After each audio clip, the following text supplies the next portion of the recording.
Enquanto você abre aí a sua Bíblia no livro do profeta Ezequiel, capítulo 37,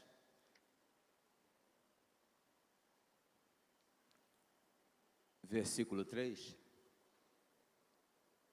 eu quero louvar a Deus nesta noite pela vida do irmão Roberto Gomes. Nós estivemos com ele numa visita ainda em sua casa, tem algumas semanas, e eu agradeci a ele pelo que ele fez em favor da minha vida. Quando eu cheguei aqui nessa igreja há 29 anos atrás, ele era meu líder no grupo de oração das sextas-feiras na Cidade Alta, e o quanto eu cresci e onde eu cheguei, ele tem plena responsabilidade. Obrigado, Grimaldo. Aquele que acolhe um profeta na qualidade de profeta, recebe galardão de profeta. Todos encontraram aí o livro do profeta Ezequiel, capítulo 37. O meu filho Ezequiel não está aqui nesta noite, ele está trabalhando, mas eu vou falar dele assim mesmo.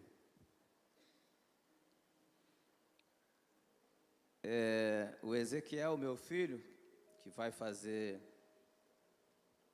aniversário em dezembro, ele nasceu no momento em que a coisa não ia bem para nós e que nós precisávamos de um reforço, precisávamos de um refúgio, precisávamos de um impulso para continuar a caminhada, porque a caminhada estava difícil. E nós resolvemos louvar a Deus com o nome de Ezequiel, que significa Deus fortalece. E há 20 anos, de fato, Deus tem nos fortalecido. Se você encontrou, ainda sentado como você está, livro do profeta Ezequiel, capítulo 37, versículo 3, diz assim a palavra do Senhor: E me disse, filho do homem, poderão viver estes ossos? Eu disse, Senhor Jeová, tu sabes.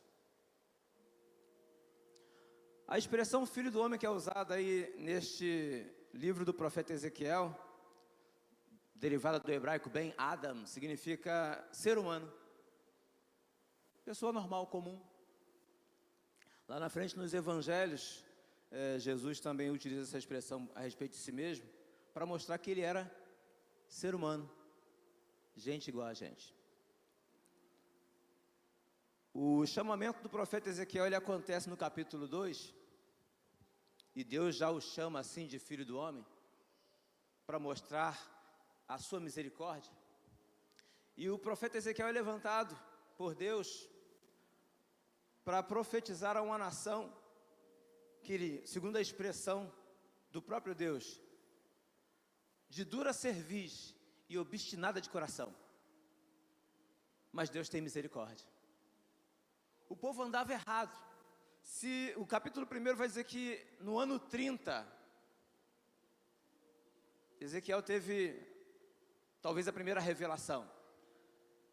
Se o ano se refere aos 30 anos já de cativeiro, ainda restavam mais 40, porque segundo a profecia de Jeremias, seriam 70 anos de cativeiro em Babilônia. E já no 30º ano, se é o 30º ano, em que Ezequiel é levantado, o profeta Ezequiel é levantado, para profetizar aquela nação pecaminosa, o povo já estava sofrendo. E não há sofrimento maior do que a ausência de Deus, ou o sentimento de ausência de Deus. É tremendo quando Jesus fala aos seus discípulos, eis que estou convosco todos os dias até a consumação do século. De vez em quando nós entoamos um louvor que diz, Deus está presente mesmo entre pecadores como nós. Eu espero em Deus, que nesta noite você tenha sentido a presença do Espírito Santo neste lugar, porque Deus tem falado através dos louvores. Deus tem movido corações através dos louvores que nós entoamos. E é tremendo, eu estava ali sentado e falando com Deus, ele dizendo, Senhor, como pode o Deus Todo-Poderoso usar pessoas tão frágeis, tão fracas, tão limitadas e pecadoras como nós? Quando Paulo sentiu essa fragilidade humana, por causa do espinho na carne, ele diz, orei 3 vezes. Ele disse, olha, Deus me usa, mas eu orei 3 vezes para que ele tirasse de mim o espinho na carne, e Deus disse: a minha graça te basta, porque o poder se aperfeiçoa na fraqueza. Deus tem prazer em usar pessoas frágeis, pessoas fracas, pessoas limitadas. Ele faz uma pergunta para Ezequiel: filho do homem, poderei eu fazer reviver esses ossos? Porque nesse capítulo 37, o versículo 1 diz que veio sobre o profeta Ezequiel a mão do Senhor. Era a maneira como o profeta tinha de expressar que Deus estava o conduzindo. E o Senhor me levou em espírito, ou seja, ele está tendo uma visão, e me pôs no meio de um vale que estava cheio de ossos. Aqueles ossos, segundo a expressão do profeta, estavam sequíssimos, ressecados, efetivamente mortos. A gente vai saber pelo contexto aí, que a profecia de Ezequiel, que essa revelação, essa visão que Ezequiel recebe, de um vale cheio de ossos, era a maneira como o povo se sentia. E é tremendo o texto bíblico, porque quando o profeta, quando o homem de Deus percebe o pecado da nação, é ele quem se prostra, né? Nós falamos aqui que os homens se curvam. É ele quem quando ele percebe que a nação está sofrendo por causa do pecado, que a nação foi levada ao cativeiro por causa do pecado, que a nação está passando pela vergonha, pelo vexame, por causa do pecado, é ele que se curva: Senhor, tem misericórdia do teu povo. Porque profeta, ele não somente profetiza, mas ele também intercede. Eu estava falando hoje na Ficar pela Manhã, que normalmente o pastor Evaldo diz para nós que a oração que Deus ouve não é aquela oração do grito, e eu grito, não é aquela oração poderosa, nem é aquela oração que mexe, mas a oração que Deus ouve é aquela que você faz com o coração quebrantado: Senhor, tem misericórdia de mim, pecador. Eu sei quem eu sou, eu sei onde eu estou, e não estou gostando. Muda a minha história, muda a minha vida, muda o meu quadro. Nesse livro do profeta Ezequiel, Deus o leva em espírito a um lugar cheio de ossos. Eu fico imaginando o profeta caminhando, ele vai dizer que Deus o fez rodear por entre os ossos. Eu fico imaginando o profeta caminhando entre os ossos, e com cuidado para não pisar nos ossos, ossos sequíssimos, ossos ressecados, estalando ao sol. O vale normalmente é um lugar onde acontecem as batalhas. Comumente, à época, ficava uma nação num monte, já com a sua estratégia traçada, e a outra nação no outro monte, também com a sua estratégia traçada. Soldados contados, homens de guerra, valentes, poderosos, fortes, bem armados. E a batalha acontecia no vale, bem no meio dos dois montes. Monte nos faz lembrar quando você está por cima. Porque quando você está por cima, você traça estratégias. Quando você está por cima, você faz planos. Quando você está por cima, a visão é melhor. Sua visão é mais ampla. A sua visão vai mais longe. Mas quando você está no vale, a visão já não é tão boa. E vale é lugar de decisão. Se aquela foi uma batalha real que aconteceu, e agora o profeta estava caminhando entre os ossos de pessoas que morreram em batalha, pessoas que tombaram, caíram em prol de um ideal, de coisas que ela acreditava, pessoas que defenderam uma fé, que defenderam uma ideologia, que defenderam um propósito, estavam ali caídas. Pessoas que defenderam uma bandeira, pessoas que defenderam um grupo, pessoas que defenderam as suas convicções, mas agora estavam ali caídas. E porque os ossos estavam sequíssimos, ressecados, estalando ao sol, já estavam ali caídas há muito tempo. Essa era a maneira como o povo se sentia no cativeiro. Sequíssimo, estalando, ressecado, morto, espiritualmente mortos. E quando o profeta vai caminhando, eu imagino que ele estivesse contemplando os ossos, e pela estrutura dos ossos, tentando imaginar que tipo de pessoa era aquela. Se era mais clara, se tinha a pele mais amorenada, se tinha cabelo mais comprido, se tinha cabelo mais curto, se a barba era cheia. Eu ficaria imaginando, tentando imaginar. E eu fico imaginando que o profeta tem essa sacada de que aqueles mortos simbolizavam o seu povo, que estavam sofrendo em cativeiro, numa vida que não é vida. Mas ele não perdeu a esperança. E ao não perder a esperança, porque o povo estava vivendo no cativeiro,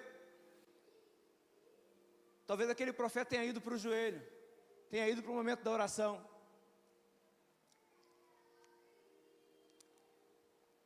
Certamente que em algum momento da sua vida você deve ter ouvido alguém falar que a oração é a chave que move a mão de Deus. Tem gente que a gente faz até a movimentação da chave. Mas estudando aqui há alguns dias, eu cheguei a concluir que a oração é a chave que move o meu coração. Porque o livro de Jó vai dizer que Deus mudou a sorte de Jó enquanto ele orava pelos seus amigos. Enquanto eu oro, Deus muda a minha história. Enquanto eu oro, Deus muda as minhas perspectivas. Enquanto eu oro, Deus muda as minhas expectativas. Enquanto eu oro, Deus muda os meus planos. Enquanto eu oro, Deus muda os meus sonhos. E aí eu fico imaginando o profeta Ezequiel também orando: Senhor, tem misericórdia do teu povo. Teu povo pecou. Teu povo errou feio. Mas tem misericórdia. Olha para nós. Olha para a nossa condição. Olha para nós, para a vida espiritual que nós temos vivido. E tem misericórdia. Espiritualmente mortos. Mas o profeta não perdeu a esperança.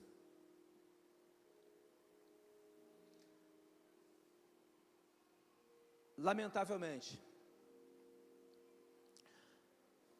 no meio da luta, no meio da guerra, muita gente morre. Tanto de um lado, como do outro. E ali naquele vale cheio de ossos, fazia Ezequiel lembrar que muita gente já morreu. E ele clamava por misericórdia. Enquanto ele andava no meio dos ossos secos,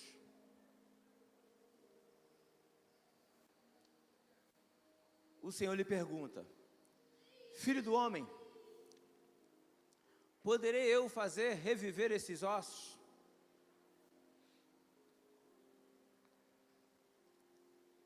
E a resposta dele é bem sincera: Senhor, tu sabes. Esse já é o capítulo 37. Se os capítulos seguirem uma cronologia, o livro do profeta Ezequiel, ele é extremamente enigmático. Se a gente for ficar idealizando,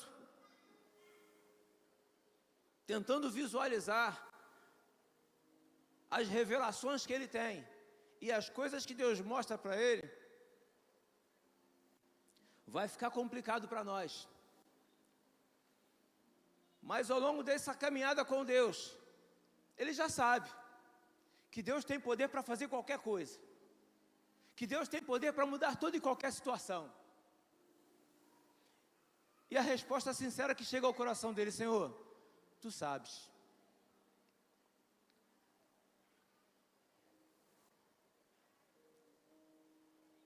Então me disse: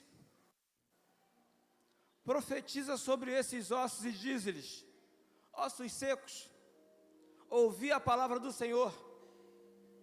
Assim diz o Senhor Jeová a estes ossos: eis que farei entrar em vós o Espírito e vivereis. Eu já disse aqui que o profeta é aquele que ouve a voz de Deus e profere aquilo que Deus lhe falou. Profetizar nada mais é do que verbalizar aquilo que Deus já disse.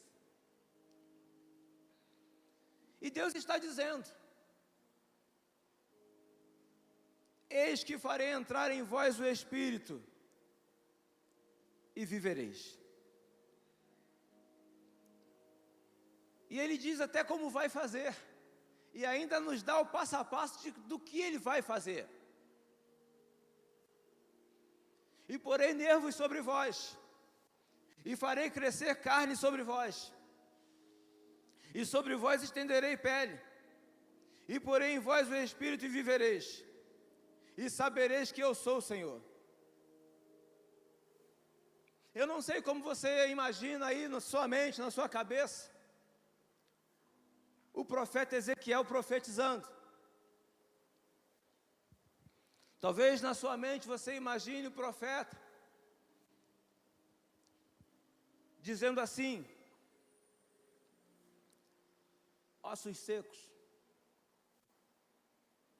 assim diz a palavra do Senhor.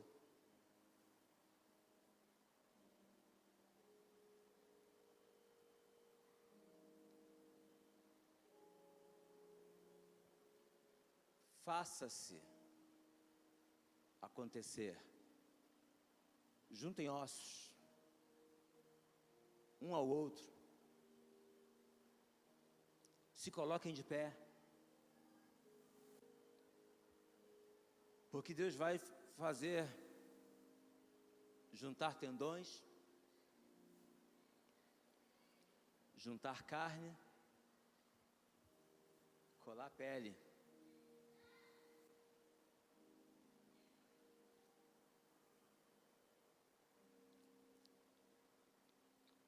Mas eu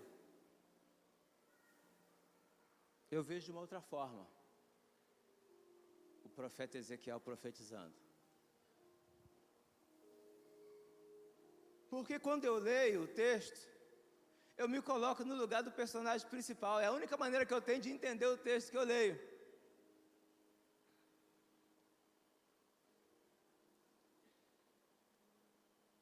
E aí o texto diz assim,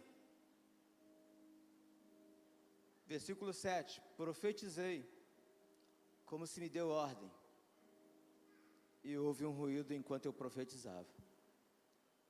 E eis que fez um rebuliço de ossos se juntando cada osso ao seu osso. Como eu não estou ouvindo barulho, eu sou obrigado a fazer barulho. Então eu imagino o profeta Ezequiel assim: ossos secos, ouvi a palavra do Senhor. Assim diz o Senhor Jeová a estes ossos: eis que farei entrar em vós o Espírito e vivereis. Aí a coisa acontece, porque é uma palavra de ordem, e a palavra de ordem é dita com firmeza, a palavra de ordem é dita com autoridade, a palavra de ordem é dita para que todos possam ouvir. E era uma quantidade inumerável de ossos, eram muitíssimos ossos secos, e todos eles precisavam ouvir a palavra profética. A palavra profética precisa ser ouvida por todos, e aquele vale era muito grande, então não dava para Ezequiel falar baixo, não dava para Ezequiel sussurrar a cada osso particularmente, porque a palavra era urgente, e precisava ser imposta, ela precisava ser clamada, e clamor é grito. Se irmãos repararem o texto, ele vai dizer que houve um forte ruído ainda enquanto ele profetizava. Porque provavelmente esse ruído foi dando mais ânimo, mais coragem ao profeta. E quanto mais ruído ele ouvia, mais alto ele falava, mais alto ele proferia aquela palavra. Porque profetizar é verbalizar, é dizer o que vai acontecer. E ele diz: assim diz o Senhor, porém o Espírito em vós e vivereis. E enquanto ele ouve esse ruído, esse grande ruído, enquanto ele profetiza, o texto diz que se fez um rebuliço, algo se movendo, coisas se movendo. Talvez os ossos sacudindo a poeira que estava sobre eles, porque às vezes na nossa vida é necessário a gente se levantar e sacudir a poeira, porque aqueles ossos estavam sequíssimos, eram muitos mortos, mas precisavam se levantar e sacudir a poeira. E o versículo 7 vai dizer que os ossos se ajuntaram, cada osso ao seu osso. Às vezes é necessário dar uma arrumada para Deus agir. A palavra profética está aqui, dentro da igreja. Enquanto alguém louva, está surgindo aí uma palavra profética. Enquanto alguém ora, está surgindo aí a palavra profética. Enquanto alguém prega, está surgindo a palavra profética. Mas para Deus agir, é necessário colocar as coisas em ordem. É importante a gente notar no texto que cada osso se juntou ao seu osso, não tinha confusão. Eu não sou da área da saúde, então quando eu olho radiografia, antigamente se chamava abriografia, para quem quiser entregar a idade. Para mim é tudo osso. Cabeça é cabeça, ombro é ombro, joelho é joelho, pé é pé.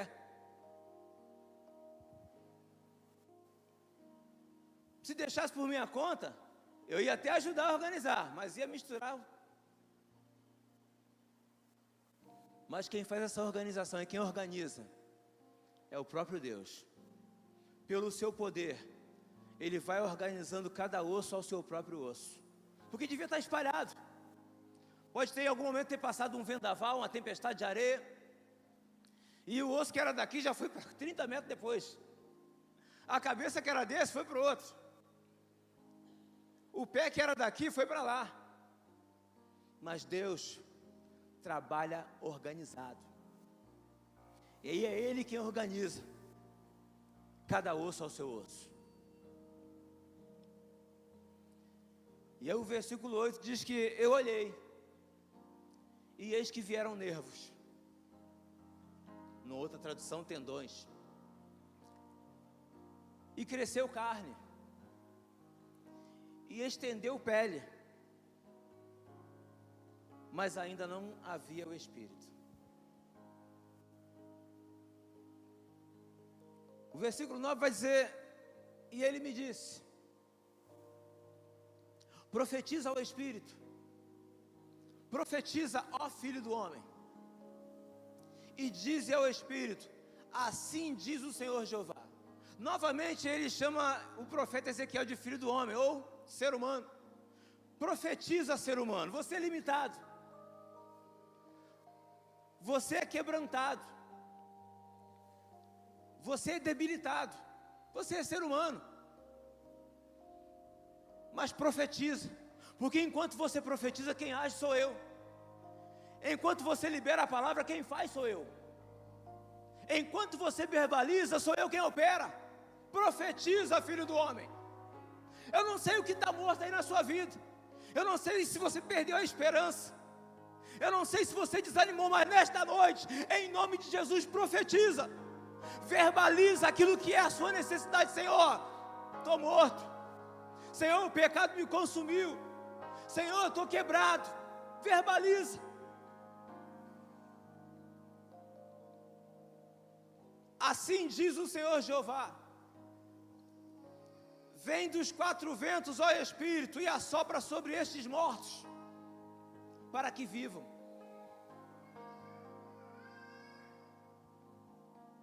Deus já havia organizado cada osso ao seu osso. Deus já havia colocado tendões para ligar os ossos. Deus já havia colocado a musculatura no lugar. Ou seja, Deus já havia operado até o que não existia mais. Deus já havia feito até o que não se faria mais, humanamente falando. Deus está agora agindo no impossível. Porque antes aqueles ossos estavam mortos. Antes aqueles ossos estavam sequíssimos. Mas Deus agora está agindo no impossível. Houve uma palavra profética. Houve uma verbalização. E Deus está agindo no impossível. Mas ainda não tem espírito. Ainda falta alguma coisa. Estão de pé. E quando estão de pé, estão como quem ainda está esperando alguma coisa. É a verbalização. Vem dos quatro ventos, ó Espírito, e assopra sobre esses mortos, para que vivam. Profetizei como ele me deu ordem. Então o Espírito entrou neles, e vieram, e se puseram em pé, um exército grande em extremo.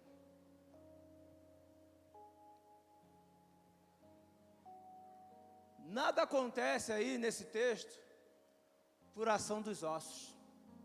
Os ossos estão mortos. Eu gosto de Efésios capítulo 2, versículo 8, que vai dizer que nós estávamos mortos nos nossos delitos e pecados.